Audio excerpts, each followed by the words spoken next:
देखिए, इसमें कोई बहुत आश्चर्य की बात नहीं है। जिस तरीके से भारतीय जनता पार्टी षड्यंत्र करके ये पूरी प्रक्रिया को अंजाम दे रही थी, ये इनका उद्देश्य बड़ा स्पष्ट है। किसी भी तरीके से ये अरविंद केजरीवाल को फंसाना चाहते हैं, किसी भी तरीके से अरविंद केजरीवाल जी को राजनीतिक रूप से ये खत्म करना चाहते हैं। और प्रश्न ये उठता है कि भाई ये क्यों कर रहे हैं। आपके सामने ही होगा कि इन्होंने पूरी कोशिश लगा ली सही तरीके से चुनाव में हराने की, दिल्ली में ये फेल हो गए।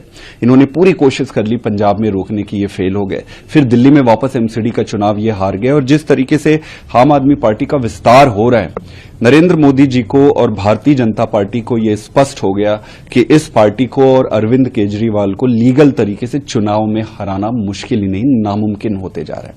फिर उन्होंने कोशिशें की कि काम रोक के इनको चुप करा लो। काम रोक के भी कुछ हुआ नहीं, काम जैसे तैसे मैनेज हो ही गया। फिर इन्होंने डराया, धमकाया और बाकी के साथियों को जेल में डाला। इन्होंने वो कोशिशें कर ली, मनीष जी को कोशिश कर ली, सत्येंद्र जैन जी को, संजय सिंह जी को, वो भी फेल हो गई। इनको ये बड़ा स्पष्ट हो गया है कि इस आदमी को और किसी तरीके से रोकना मुश्किल है, इसको फिनिश कर दो। तो बस ये उसी की एक आप कह सकते हैं कि षड्यंत्र का हिस्सा है। ये राजनीतिक लड़ाई है जो भारतीय जनता पार्टी पब्लिक के सामने नहीं लड़ पा रही है, इसलिए ईडी और सीबीआई के उपयोग करके लड़ रही है। एक दो महत्वपूर्ण इसमें पॉइंट ये है, इसमें कोलैटरल डैमेज जो है वो देश को हो रहा है। आप देखेंगे कि संस्थाओं को बनने में दशकों लग जाती है। भारतीय जनता पार्टी की एक ही देन है कि धीरे धीरे करके सभी संस्थाओं को खत्म करते जा रहे हैं। दूसरा महत्वपूर्ण, दिल्ली की जनता को जिस तरीके से उनके अधिकारों से वंचित रखा जा रहा है, उनके काम नहीं होने दिए जा रहे हैं, ये बहुत गलत है।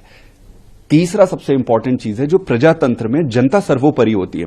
आज मोदी जी और भारतीय जनता पार्टी ने ये संदेश दिया है और देते आ रहे हैं कि जनता चाहे जो मर्जी जिसको वोट दे, जिसको चुनाव जिताए, सरकार तो मैं ही चलाऊंगा क्योंकि मेरे पास पावर है।